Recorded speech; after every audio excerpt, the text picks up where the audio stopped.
मलाई धेरै दिनदेखि एउटा क्वेसनहरू आइरहेको छ क्या। टिकटक आइडीहरू किन्न हुन्छ कि हुँदैन, या राम्रो सब्सक्राइबर भएको युट्युब च्यानल किन्न हुन्छ कि हुँदैन भनेर क्वेसनहरू आइरहेको छ होइन। अनि यहाँसम्म कि मेरो एकदमै आत्मीय भाइ आकाश राई भन्ने एकजना इजरायलमा छ, उसले पनि भन्दै थियो, दाइ हामी दुईजना मिलेर युट्युब च्यानल किनौँ, म लगानी गर्छु, हजुरले बस कन्टेन्टहरू लगानी गर्नुहोस् या हजुरसँग राम्रो स्टोरीहरू भइरहन्छ होइन, अनि हामी दुईजना मिलेर काम गरौँ भन्दै थियो। अनि मैले नाइ भने, किन भन्दाखेरि युट्युब र टिकटक आइडीहरू चाहिँ किन्नुपर्छ या किन्नु हुन्छ कि हुँदैन भन्ने कुरामा चाहिँ मेरो भोट चाहिँ किन्नु हुँदैमा यति माथि छ है। अनि किन्नु हुन्छ ठिकठाक छ, केही फरक पर्दैन भन्ने कुरामा चाहिँ जम्मा 1% मात्रै भोट गर्छु म। किन भन्दाखेरि चाहिँ यो भिडियो प्लिज राम्रोसँग हेर्नु है, धेरैजनाको सायद पैसाहरू बस्न सक्छ यो भिडियोले गर्दाखेरि। सुरुमा यो भिडियो हेर्नु है त। यसलाई भन्छ फोन फार्मिङ। फेरि भन्छु है, फोन फार्मिङ। यसले चाहिँ के गर्छ भन्दाखेरि एउटा एजेन्सी या एउटा ग्रुप हुन्छ, उहाँहरूले चाहिँ यो मोबाइलको डिस्प्लेहरू हुन्छ नि, अब बिग्रेको फोन पनि चलिहाल्छ के अरे, किनभने अलग अलग डिस्प्ले राख्ने हुन्छ यिनीहरूले होइन। अनि यसको ब्याट्री चाहिँ एउटैसँग कनेक्ट गरेर हुन्छ, ताकि एउटै ब्याट्रीले यो सबै डिस्प्लेहरू चलोस्। भनेपछि सस्तो मस्तो जस्तो डिस्प्ले पनि चल्ने भयो होइन। अनि यहाँनिर उनीहरूले अलग अलग आइडी बनाउँछ सबै डिस्प्लेमा। अनि हजुरलाई जुन यो भिडियो बुस्ट गर्ने, फलोवर बढाउने या सब्सक्राइबर बढाउने भन्छ नि, उनीहरूले एक झट्कामा गरिदिन्छन् क्या एकजना मान्छेले। अब सबैमा एउटै लगाउँछन् च्यानल होइन, अनि उनीहरूले भ्युज बढाइदिने, फलोवर बढाइदिने या सब्सक्राइबर बढाइदिने गर्छन् है, यसरी चल्छ। तर सरल भाषामा भन्दाखेरि हजुरले जम्मा एकजना मात्रै अडियन्स कमाउनु भएको हो नि त, यहाँ त एउटै मान्छेले गरिरहेको छ।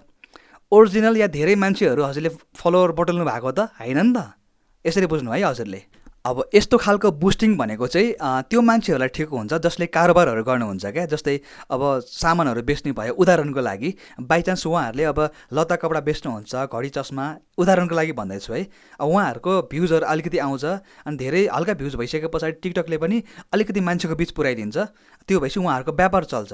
अनि उहाँहरूसँग एभ्रिडेको लागि कन्टेन्ट हुन्छ नि त, आज यो सामान बेच्ने, भोलि त्यो सामान बेच्ने, पर्सि यो कुराहरू देखाउने भनेर।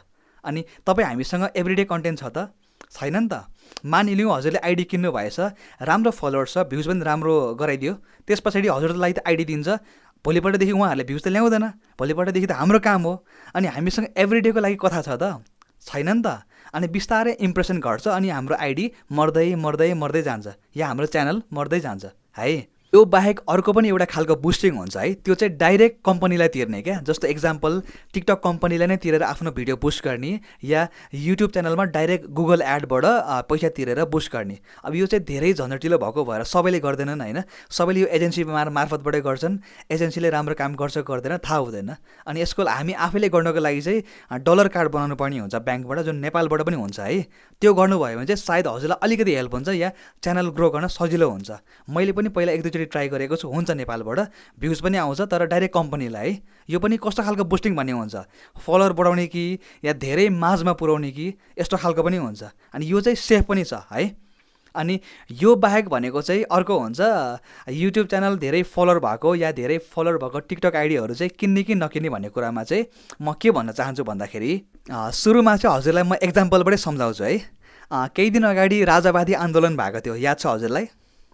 अनि हजुरले टिकटकमा चलाउँदाखेरि एउटा राजावादीको आन्दोलनको भिडियो आयो, अनि राम्रोसँग हेर्नुभयो, चलाउँदा चलाउँदै सबै राजावादीको आन्दोलनको भिडियो आइरहन्थ्यो, याद गर्नु भएको छ? या मानौँ हजुरले फेसबुक चलाइरहनु भएको छ, एउटा फिल्मको फुटेज आयो अरे, ल मानौँ कपिल शर्माको कमेडी आयो अरे क्या, हजुरले हेरिरहनु भएको छ नि। भोलिपल्ट बिहान उठेर पनि हजुरले मोबाइल चलाउनु या पर्सि पनि चलाउनु, त्यही कमेडीहरू या त्यस्तै खालको कमेडीहरू आइरहेको हुन्छ क्या। इन्टरनेटलाई थाहा छ हजुरले के चलाउनुहुन्छ, हजुरलाई के मन परिरहेको छ भनेर। यसलाई भन्छ एल्गोरिदम, याद गर्नु भएको होला यो कुराहरू है। अब मानिलिउँ हजुरले राम्रो फलोवर भएको टिकटक आइडी किन्नुभयो या युट्युब च्यानल किन्नुभयो अरे। अब हजुरलाई कसरी थाहा हुन्छ यो कस्तो खालको अडियन्स भएको युट्युब च्यानल हो भनेर? ठिक छ, फलोवर छ अरे, 4 लाख फलोवर छ अरे, 5 लाख फलोवर छ अरे, तर त्यो फलोवरहरू कस्तो खालको फलोवरहरू हो त? त्यो मान्छेले कसरी यो यति धेरै फलोवर बनायो त? हजुरलाई थाहा छैन त यो कुराहरू। मानिलिउँ एउटा बाइक चलाउने भ्लगरले हजुरलाई आइडी बेच्यो अरे क्या, आफ्नो युट्युब च्यानल या आफ्नो टिकटक आइडी हजुरलाई बेच्यो अरे, उसले बाइक चलाएको भिडियोहरू हाल्छ अरे। अब हजुरको काम भनेको खाना बनाउने, कुकहरूको भिडियो हाल्नुहुन्छ, धेरै ठाउँमा घुमेर अब खाना खाएको भिडियोहरू हाल्नु होला अरे होइन, या केही बुन्नु भएको भिडियोहरू हाल्नु भएको हुन्छ अरे होइन, या केही सामानहरू बनाउनु भएको भिडियोहरू हाल्नुहुन्छ अरे। चल्दैन नि त, किनभने हजुरको मेन अडियन्स भनेको त भ्लग हेर्ने खालको अडियन्स हो।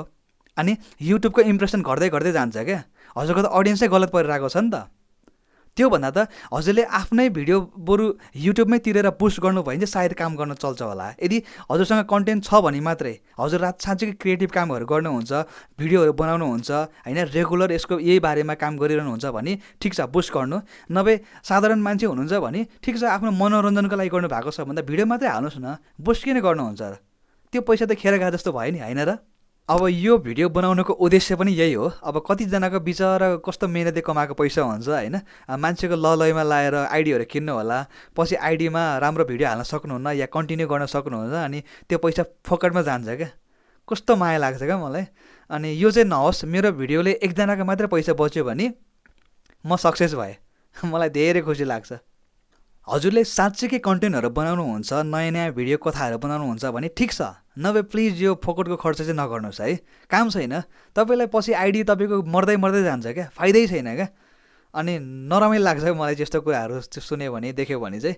र यदि यो भिडियो राम्रो मन पराइदिनु भयो भने एल्गोरिदमहरू कसरी काम गर्छ यसको बारेमा पार्ट 2 जुन आज छुट्टाएको कुराहरू पार्ट 2 मा राम्रोसँग अझै बुझाएर ल्याउनेछु।